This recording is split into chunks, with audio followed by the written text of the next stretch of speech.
Hello student, welcome back to our biology class. तो students, अपन ने अपनी 11th क्लास में चैप्टर स्टार्ट कर रखा था एनाटॉमी ऑफ फ्लोरिंग प्लांट। ठीक है, मार्फोलॉजी ऑफ फ्लोरिंग प्लांट अपन पहले ही स्टडी कर चुके हैं, क्योंकि जो लास्ट जो अपना चैप्टर था वो मार्फोलॉजी पर था, मतलब प्लांट की आकारिकी किस प्रकार से होती है। अब जो अपना चैप्टर चल रहा है वो चल रहा है कि शारीरिकी किस प्रकार से होती है प्लांट की। ठीक है, मार्फोलॉजी और एनाटॉमी के अंदर मैं पहले ही आपको डिफरेंस बता चुकी हूँ। आकारिकी में क्या होता है कि अपन जो प्लांट है या फिर प्लांट ही क्यों, बाकी अदर जितने भी ऑर्गेनिज्म होते हैं अपने, उन सभी की बाह्य स्ट्रक्चर की स्टडी किस में की जाती है, मार्फोलॉजी में की जाती है, आकारिकी में की जाती है। बट शारीरिकी और एनाटॉमी में क्या किया जाता है, किसी भी ऑर्गेनिज्म की, किसी भी जीव की या फिर किसी भी प्लांट की आंतरिक संरचना की स्टडी की जाती है। ठीक है, तो यहाँ पर अपन एनाटॉमी की स्टडी कर रहे हैं, तो मतलब अपन प्लांट की आंतरिक संरचना के बारे में स्टडी करेंगे। एक टॉपिक अपना कंप्लीट भी कर चुके हैं। अपने टिश्यू स्टार्ट कर रखे थे, प्लांट के अंदर कौन कौन से ऊतक पाए जाते हैं, जिसमें मेरिस्टेमी जो ऊतक थे उनके बारे में अपन स्टडी कंप्लीट कर चुके हैं। ठीक है, उसके बाद में मेरिस्टेमी के बाद में अपना नेक्स्ट जो टॉपिक आता है वो आता है स्थायी ऊतकों के ऊपर। ठीक है, किसके बारे में स्टडी करनी है अपने को, स्थायी ऊतक कौन से होते हैं। अब स्थायी ऊतक स्टूडेंट वो होते हैं जिनकी सेल्स जो होते हैं, जिनकी कोशिकाएं जो होते हैं वो ज्यादा विभक्त नहीं हो पाती हैं। स्थायी ऊतकों का फॉर्मेशन किस प्रकार से होता है ये भी मैंने आपको लास्ट वीडियो के अंदर बताया था। अपने जो परिपक्व सेल्स होती है, परिपक्व सेल्स किस प्रकार से बनती हैं ये भी आपको पता होनी चाहिए। वही परिपक्व कोशिकाएं क्या करती हैं, अपने स्थायी ऊतकों का फॉर्मेशन करती हैं, और इसी वजह से क्या होता है, सेल्स इनमें ज्यादातर परिपक्व होती हैं, जिस वजह से स्थायी जो अपने ऊतक होते हैं उनके अंदर क्या नहीं हो पाता, आगे डिवीजन ज्यादा नहीं हो पाता है। अब स्थायी ऊतक जो जिनमें मतलब एक समान जैसी सेल्स पाई जाती है, एक समान कोशिकाएं पाई जाती हैं इन ऊतकों में, तो मतलब उनके फंक्शन भी क्या होते हैं, एक समान होते हैं, उनके कार्य भी एक समान होते हैं। स्थायी ऊतक जो होते हैं उनमें एक समान कोशिकाएं प्रेजेंट होती हैं और उनके कार्य भी बिल्कुल एक समान होते हैं। अब स्टूडेंट आगे अगर अपन बात करें अपने जो स्थायी ऊतक होते हैं, स्थायी ऊतकों से जिनसे जो सेल्स बनती है, जो कोशिकाएं उनमें प्रेजेंट होती हैं, अगर उनके कार्य एक समान होते हैं तो उनको क्या बोला जाता है, उनको बोला जाता है फिर सरल ऊतक। ठीक है, सेल्स इस प्रकार की होती है, कोशिकाएं इस प्रकार की होती हैं कि उनका कार्य सिर्फ एक समान होता है, उनको अपन सरल ऊतक बोलते हैं। मतलब अपने स्थायी ऊतकों में अगर एक ही प्रकार की सेल्स प्रेजेंट होती हैं तो कौन सी ऊतक होते हैं, सरल ऊतक होते हैं। लेकिन अपने स्थायी ऊतकों के अंदर अलग अलग प्रकार की सेल्स अगर प्रेजेंट होती है, डिफरेंट टाइप की अगर सेल्स प्रेजेंट होती हैं, तो फिर कौन सा ऊतक होता है, अपना जटिल ऊतक। ठीक है, जटिल ऊतक और सरल ऊतक में आप मेरे ख्याल से डिफरेंस समझ गए होंगे। अपने जो स्थायी ऊतक होते हैं, इन स्थायी ऊतकों के अंदर सिर्फ एक प्रकार की सेल्स, एक ही प्रकार की कोशिकाएं प्रेजेंट होती है, जिनका कार्य भी एक समान होता है, तो वो क्या होते हैं, वो सरल ऊतक कहलाते हैं। अगर अपने स्थायी ऊतकों में अलग अलग कोशिकाएं प्रेजेंट होती हैं तो वो क्या होते हैं, वो अपने जटिल ऊतक होते हैं। तो सबसे पहले स्टूडेंट अपन डिस्कस करेंगे सरल ऊतक के बारे में। तो स्टूडेंट जो सरल ऊतक जो होता है अपना, उसमें क्या होता है, एक ही प्रकार की कोशिकाएं प्रेजेंट होती हैं। एक ही प्रकार की कोशिकाएं प्रेजेंट होने के कारण वो सिमिलर फंक्शन करती हैं, एक ही प्रकार का कार्य करती हैं। और प्लांट के अंदर विभिन्न प्रकार के क्या पाए जाते हैं, प्लांट के अंदर विभिन्न प्रकार के सरल ऊतक पाए जाते हैं। मेनली 3 प्रकार के सरल ऊतक प्लांट के अंदर पाए जाते हैं। कौन कौन से, सबसे पहले आता है अपना पेरेनकाइम। ये जो डायग्राम आपको फर्स्ट नंबर पर दिखाई दे रहा है ये अपना पेरेनकाइम। ठीक है, एक ये सेकंड नंबर वाला जो आपको दिखाई दे रहा है ये कौन सा है, कोलेनकाइम। कोलेनकाइम सेकंड नंबर का हो गया अपना कोलेनकाइम। और ये जो थर्ड नंबर का स्टूडेंट आपको दिखाई दे रहा है ये है अपना स्क्लेरोनकाइम। ओके, ये तीनों प्रकार अपने कौन से हैं, ये तीनों के तीनों प्रकार जो हैं अपने सरल ऊतक के हैं। ठीक है, सरल ऊतक के प्रकार अपने पेरेनकाइम, कोलेनकाइम, स्क्लेरोनकाइम, और इन तीनों के ये डायग्राम है। सबसे पहले स्टूडेंट अपन डिस्कस करेंगे पेरेनकाइम के ऊपर। पेरेनकाइम के ऊपर अपन अगर अपन डिस्कस करें तो इस प्रकार के जो टिश्यू होते हैं, इस प्रकार के जो ऊतक होते हैं, उनकी कोशिकाएं किस प्रकार की होती हैं। पेरेनकाइम की कोशिकाएं जो होती हैं वो समव्यास की होती हैं सारी की सारी। ठीक है, उनका व्यास जो होता है सभी का समान पाया जाता है। अगर उनके आकार की बात करें तो स्टूडेंट उनका आकार अलग अलग प्रकार का हो सकता है। पेरेनकाइम टिश्यू के अंदर पाई जाने वाली कोशिकाएं अंडाकार हो सकती हैं, गोलाकार हो सकती हैं, लंबाकार हो सकती हैं, या फिर बहुकोणीय भी हो सकती हैं। मतलब उनका अलग अलग आकार होता है। ये जो सेल्स प्रेजेंट होती है अपनी पेरेनकाइमा के अंदर, इनका जो स्ट्रक्चर होती है वो अलग अलग प्रकार की होती है, अलग अलग आकार की होती है। अगर अब इनकी अपन भित्ति की बात करें, इनकी कोशिकाओं की जो सेल वॉल होती है वो कैसी होती है, पतली होती है। ठीक है, और बनी किसकी होती है, सेल्यूलोज की बनी होती है। ठीक है, भित्ति जो पाई जाती है इन कोशिकाओं के बाहर वो थोड़ी थिन होती है, पतली होती है। फॉर्मेशन किससे होता है उसका? सेलुलोज के द्वारा वो बनी होती है। और अपनी जो ये कोशिकाएं होती है ये आपस में थोड़ी सटी हुई भी हो सकती है एंड इनके बीच में अंतराकोशिकीय अवकाश भी पाया जा सकता है। ये अवकाश आपको दिखाई दे रहा होगा। ये तो या तो ये थोड़ी सटी हुई हो सकती है आपस में, मतलब चिपकी हुई होंगी, या फिर इनके बीच में अंतराकोशिकीय अवकाश भी मिल सकता है अपने को। अब अगर स्टूडेंट मेन और इम्पोर्टेंट सिर्फ एक लाइन की अपन बात करें, इनका मेन फंक्शन क्या होता है, किस कार्य में हेल्प करते हैं अपने पेरेनकाइमी जो टिश्यू होते हैं इनके अंदर पाई जाने वाली जो सेल्स होती है वो प्रकाश संश्लेषण में, विभिन्न प्रकार के संचय में, प्लांट के विभिन्न स्राव जो होते हैं उन सीक्रेशन में किसका हेल्प लिया जाता है? पेरेनकाइम कोशिकाओं का। ठीक है, ये तो डिस्कस हो गया अपनी पेरेनकाइम कोशिकाओं का। सेकंड अगर अपन बात करें अपनी कौन सी है? कोलेनकाइम सेल। ये कौन सी होती है? कोलेनकाइम जो अपनी कोशिकाएं होती है ना, ये द्विबीजपत्री पादपों की सतह के नीचे प्रेजेंट होती है। ठीक है, द्विबीजपत्री जो अपने प्लांट होते हैं उन प्लांट्स की जो सतह होती है उस सतह के नीचे पाई जाती है। सतह कौन सी? मतलब उनकी जो बाह्य त्वचा होती है ना द्विबीजपत्री प्लांट की, जो अपने डाइकोट जो प्लांट होते हैं उनकी जो बाहर की बाह्य त्वचा प्रेजेंट होती है प्लांट की, उसके नीचे की सेल्स जो होती हैं वो कोलेनकाइम प्रकार की होती हैं। इनकी कोशिकाओं की जो भित्ति होती है, कोशिका भित्ति जो होती है वो पतली होती है, लेकिन किनारों के ऊपर क्या जमा रहता है? सेलुलोज, हेमीसेलुलोज तथा पैक्टिन। ठीक है, ये जमा रहते हैं इसके किनारों पर। इनकी कोशिकाओं का आकार भी गोलाकार, अंडाकार, बहुकोणीय हो सकता है। एंड इनके अंदर क्या नहीं पाया जाता? इनके अंदर अंतराकोशिक अवकाश नहीं पाया जाता। आपको कहीं पर भी इस तरह का अंतराकोशिक अवकाश दिखाई दे रहा है जैसा पेरेनकाइमा में था? नहीं, इनके अंदर क्या नहीं पाया जाता है? इनके अंदर अंतराकोशिक अवकाश नहीं पाया जाता है। क्लोरोप्लास्ट इनके अंदर प्रेजेंट रहता है। और ये जो इनका अगर मेन फंक्शन की अपन बात करें तो ये प्लांट के नए वृद्धि कर रहे भाग, चाहे वो पत्ती का हो या फिर तने का हो, उनको क्या करते हैं? कोलेनकाइमी जो अपनी टिश्यू होते हैं इनके अंदर पाई जाने वाली जो सेल्स होती हैं ये यांत्रिक रूप से उनको सहारा प्रदान करने का कार्य करती हैं। ठीक है, जो अपना तना होता है, जो नया आगे की ओर प्रस्फुटित होता जाता है, उनको क्या करते हैं? ये सहारा प्रदान करती हैं।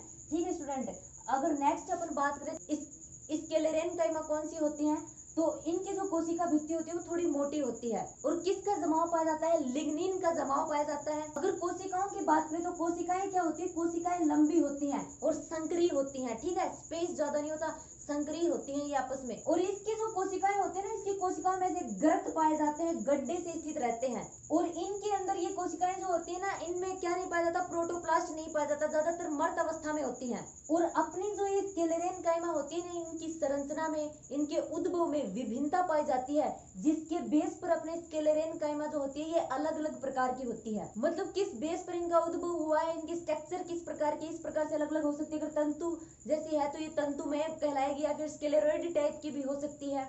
और जो तंतु जो होते हैं वो मोटी भित्ति वाले नुकीले मर्त सेल्स जैसे होते हैं। ठीक है, और स्क्लेरेड की अगर अपन बात करें तो स्क्लेरेड जो होते हैं वो गोलाकार, अंडाकार, बहुकोणीय होते हैं अथवा सिलेंडराकार आकृति के होते हैं। ठीक है, वो लंबे नहीं पाए जाते तंतु की तरह। और अगर अपन बात करें ये पाए कहाँ पर जाते हैं, तो ये नॉर्मली जो अपने गिरीदार जो फल होते हैं ना, उन फलों के जो फल भित्ति की कोशिकाएं होती हैं, जैसे अमरूद, नाशपाती, चिक्कू का जो गुद्दा होता है तथा चाय की जो पत्ती होती है तथा लेग्यूम जो होते हैं, लेग्यूम के बीजों का जो आवरण होता है वहां पर ये प्रेजेंट रहती हैं। एंड अपनी जो स्क्लेरेनकाइमा होती है ये भी क्या करती हैं? ये भी जो प्लांट जो होता है, पादप जो होता है, उसको यांत्रिक सहारा प्रदान करने का कार्य करती हैं। तो स्टूडेंट ये तो हो गया अपने सरल उत्तक का प्रकार। अगर अपन जटिल उत्तक के बारे में डिस्कस करें, जटिल उत्तक कौन से होते हैं, तो जटिल उत्तक जो होते हैं वो दो प्रकार के होते हैं, जाइलम और फ्लोएम। जाइलम को अपन क्या बोलते हैं? जाइलम को दारू बोला जाता है और फ्लोएम को पोषवाह बोला जाता है।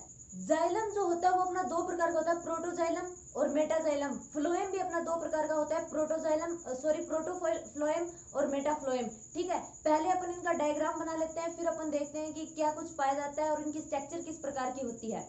तो स्टूडेंट अपन जटिल उत्तक के बारे में डिस्कस कर रहे थे और जटिल उत्तक में मैंने आपको बताया था कि कौन कौन से आते हैं अपने फ्लोएम और जाइलम। ठीक है, तो ये जो स्ट्रक्चर है ये अपने जाइलम की है और ये जो स्ट्रक्चर दिखाई दे रही है आपको ये अपने फ्लोएम की है। ठीक है, सबसे पहले अपन डिस्कस कर लेते हैं जाइलम के ऊपर। जाइलम जो होता है ना, इसको अपन दारू भी बोलते हैं।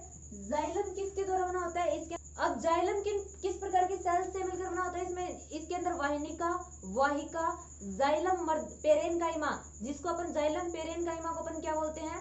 जाइलम मर्द्युतक और जाइलम दंडोतक या फिर जाइलम रेसे प्रेजेंट होते हैं। ये चार प्रकार की कोशिकाएं इसमें पाई जाती है। ठीक है, कौन कौन सी? वाहिका, वाहिनिका, जाइलम रेसे, जाइलम रेसे भी बोल सकते हैं, जाइलम तंतु भी बोल सकते हैं। नेक्स्ट है जाइलम पेरेनकाइमा, ठीक है, जाइलम पेरेनकाइमा 1 2 3 और 4, ठीक है, ये प्रेजेंट होती है अपनी, ठीक है। जाइलम जो होता है इन विभिन्न प्रकार की सेल से मिलकर बना होता है, वाहिका, वाहिनिका, जाइलम रेसे, जाइलम पेरेनकाइमा, जाइलम तंतु भी बोल सकते हैं जाइलम रेसे को। अब जाइलम के मेन वर्क पर अगर अपन बात करें, जाइलम जो होता है ना, जाइलम जो अपनी मूल होती है, प्लांट की जो जड़ होती है, उससे पानी तथा अन्य पदार्थ को, खनिज लवणों को लेकर किसको पहुंचाता है, प्लांट के अंदर पार्ट जो होते हैं ना, तने, पत्तियां, उन तक पहुंचाने का कार्य किसका होता है, जाइलम का होता है, ठीक है। ये एक संवहन उत्तक की तरह कार्य करता है अपना जाइलम, मतलब प्लांट के जो जड़ होती है, जड़ों के द्वारा जो पानी होता है, अन्य खनिज लवण जो होते हैं, उनको प्लांट की तनों तथा पत्तियों तक पहुंचाने का कार्य करता है। ये एक संवहन उत्तक का फंक्शन करता है अपना जाइलम। स्टूडेंट, अपन इन सेल्स के ऊपर डिस्कस करें, सबसे पहले अपन वाहिनिका के ऊपर डिस्कस करेंगे। अपनी वाहिनिका जो सेल्स है, जो सेकंड नंबर की, ये जो है ये सिरे पर से नुकीली होती है, ठीक है। ये अलग अलग प्रकार की हो सकती है, सर्पिलाकार हो सकती है, लंबाकार हो सकती है, वलयाकार हो सकती है, ठीक है। इनको ट्रैकेट भी बोला जाता है। वाहिनिका जो होती है इनको अपन ट्रैकेट भी बोलते हैं। सेकंड, अपनी वाहिका पर अगर अपन डिस्कस करें तो वाहिका का जो व्यास होता है ना वो ज्यादा होता है, और इसकी जो कोशिकाएं होती है उसके किनारों पर लिग्निन का जमाव पाया जाता है। और इनकी जो कोशिकाएं होती है ना वो क्या होती है, इनकी कोशिकाएं मर्द होती हैं, और इनके अंदर क्या नहीं पाया जाता है, प्रोटोजाइलम नहीं पाया जाता, और प्रोटोजाइलम नहीं पाया जाता है, इसी वजह से ये क्या होती है, मृत होती हैं, ठीक है। और एंजियोस्पर्मी प्लांट जो होते हैं ना, उनके अंदर वाहिका और वाहिनिका का पाया जाना एक मुख्य गुण होता है। इन्हीं की वजह से क्या होता है, प्लांट के अंदर वाहिका और वाहिनिकाओं के द्वारा जो पानी होता है उसका स्थानांतरण हो पाता है, उसका संवहन हो पाता है। अब अगर अपन जाइलम मर्दूतक के ऊपर अगर अपन बात करें, जाइलम मर्दूतक कौन सा, जाइलम पेरेनकाइमा, ठीक है। जाइलम पेरेनकाइमा की सेल्स किस प्रकार की होती हैं, तो इसकी जो कोशिकाएं होती है ना वो जीवित होती हैं, किसकी बनी हुई होती है, सेलुलोज की बनी हुई होती हैं, और इनके द्वारा क्या किया जाता है, मेलनिन के द्वारा भोजन का संग्रह किया जाता है, ठीक है। अगर फोर्थ अपन जाइलम रेसे या फिर जाइलम तंतुओं के बारे में अगर बात करें तो जाइलम रेसे, जाइलम दंडोतक भी बोल सकते हैं, जाइलम तंतु भी बोल सकते हैं। इनकी कोशिकाएं क्या होती है, मृत होती हैं। फंक्शन क्या होता है इनका, ये यांत्रिक सहारा प्रदान करने का कार्य करती हैं। जाइलम के कार्य मैं आपको पहले ही बता चुकी हूँ, खनिज और जो पानी होता है उसको क्या करते हैं, उसको जो प्लांट की पत्तियां और जो तने होते हैं उन तक पहुंचाने का कार्य करते हैं। और ये जो जाइलम होते हैं अपने दो प्रकार के होते हैं, कौन कौन से, एक तो होता है अपना प्रोटोजाइलम और एक होता है अपना मेटाजाइलम। अगर प्रोटोजाइलम के ऊपर अपन बात करें तो प्रोटोजाइलम तो इसके नाम से स्पष्ट हो रहा है, प्रोटोजाइलम क्या होगा, जो पहले बनता है ना जो जाइलम, वो जाइलम अपना प्रोटोजाइलम होगा, और जो जाइलम प्लांट में बाद में बनता है वो अपना मेटाजाइलम होगा। और प्रोटोजाइलम और मेटाजाइलम स्थिति के आधार पर दो प्रकार के होते हैं, कौन से, एक तो अंतः आदिदारुक और एक बाह्य आदिदारुक। अब अंतः आदिदारुक कौन सा होता है, अगर अपना तना है, तने के अंदर यूं मान लीजिए अगर अंदर की ओर प्रोटोजाइलम और बाहर की ओर मेटाजाइलम का फॉर्मेशन होता है तो उसको अंतः आदिदारुक बोलते हैं। प्रोटोजाइलम हमेशा पहले बनता है और मेटाजाइलम बाद में बनता है, ठीक है। अगर जो अपना तना होता है उसके केंद्र की ओर, पिच की ओर अगर अपना प्रोटोजाइलम होगा और परिधि की ओर अगर मेटाजाइलम होगा तो वो कौन सी कंडीशन होगी, अंतः आदिदारुक कंडीशन होगी। इस प्रकार की कंडीशन किस में पाई जाती है, तने में पाई जाती है। और जड़ के अंदर क्या होता है, जड़ के अंदर ये होता है कि प्रोटोजाइलम बाहर की ओर और मेटाजाइलम अंदर की ओर होता है। उस कंडीशन को अपन क्या बोलते हैं, उस कंडीशन को अपन बाह्य आदिदारुक बोलते हैं, ठीक है। तो स्टूडेंट ये तो हो गया अपना जाइलम के ऊपर डिस्कस। अगर फ्लोएम के ऊपर अपन डिस्कस करें, सेकंड जो है वो अपना फ्लोएम है। फ्लोएम जो होता है ये 4 प्रकार की कोशिकाओं से मिलकर बना होता है। 4 प्रकार की कोशिकाएं कौन सी, चालनी नलिका, चालनी नलिका, सेकंड है अपना सहचर कोशिका, तीसरा है अपना फ्लोएम मर्दूतक, एंड फोर्थ है अपना फ्लोएम रेसे। इसको फ्लोएम रेसे बोल सकते हैं, फ्लोएम तंतु बोल सकते हैं, फिर फ्लोएम दंडोतक बोल सकते हैं। सबसे पहले अपन चालनी नलिका के ऊपर बात करेंगे। तो ये चालनी नलिकाएं जो होती है ना, ये पतली नलिका की तरह होती है, इसमें पतले पतले चालनी छिद्र प्रेजेंट होते हैं, ठीक है। इसमें छलनी की तरह छिद्र प्रेजेंट होते हैं, इसी वजह से इसको चालनी नलिका बोला जाता है। और एक मैन अगर मैं आपको बात बताऊं, जो अपनी चालनी नलिका होती है ना, ये चालनी नलिकाएं जो होती है आपको दिखाई दे रही होगी लंबी सी, इन नलिकाओं के अंदर केंद्रक नहीं पाया जाता, तो फिर इनको रुक जाओ। ये जो अपनी चालनी नलिकाएं होती है ना, इन चालनी नलिकाओं के अंदर क्या नहीं पाया जाता है, केंद्रक नहीं पाया जाता है, ठीक है। केंद्रक नहीं पाया जाता जिस वजह से अब इनको कंट्रोल कौन करता है, इनको कंट्रोल करने का कार्य किया जाता है। सहचर कोशिकाएं जो होती है ना, वो सहचर कोशिकाएं इनको कंट्रोल करती हैं। सहचर कोशिकाएं कौन सी होती है? ये जो है ये अपनी सहचर कोशिकाएं हैं। और ये कोशिकाएं जो होती हैं, ये कोशिकाएं अपनी जीवित होती हैं। इनके अंदर प्रोटोप्लाज्म पाया जाता है। थर्ड नंबर की आती है अपनी फ्लोएम मर्दूतक। फ्लोएम मर्दूतक या फ्लोएम पैरेन्काइमा जो कोशिकाएं होती है ना, ये भी जीवित होती है और क्या करती है? भोजन संग्रह का कार्य इनके द्वारा किया जाता है। और अपनी जो फ्लोएम रेसे होते हैं, इनकी कोशिकाएं मृत होती हैं। ये यांत्रिक सहारा प्रदान करने का कार्य करती हैं। ये काफी मजबूत होती हैं ये कोशिकाएं। फ्लोएम रेसे या फिर जो फ्लोएम मर्दूतक होते हैं ना, ये ठीक है। तो स्टूडेंट ये तो हो गया अपना फ्लोएम के बारे में डिस्कस। अगर इसका कार्य अपन देखें, इसका कार्य क्या होता है? जाइलम जो होता है ना, वो क्या करता है? जड़ से जो अपना वाटर होता है, खनिज लवण जो होते हैं, उनको पत्तियों तक पहुंचाने का कार्य करता है, ठीक है। और फिर पत्तियों के द्वारा जो भोजन बना दिया जाता है प्रकाश संश्लेषण के द्वारा, फोटोसिंथेसिस के द्वारा, वो बना हुआ भोजन प्लांट के अदर भागों तक पहुंचाने का कार्य किसका होता है? अपने फ्लोएम का होता है, ठीक है। ये भी दो प्रकार का होता है, प्रोटोफ्लोएम, मेटाफ्लोएम। प्रोटोफ्लोएम वो होता है जो पहले बनता है, मेटाफ्लोएम वो होता है जो बाद में बनता है। तो स्टूडेंट, आज के वीडियो में अपने सरल उत्तक, जटिल उत्तक, इनके बारे में डिस्कस किया है। अपने नेक्स्ट वीडियो के अंदर अपन अपने एक नेक्स्ट टॉपिक के बारे में डिस्कस करेंगे, जिसमें अपने उत्तक तंत्रों के बारे में बताया गया है।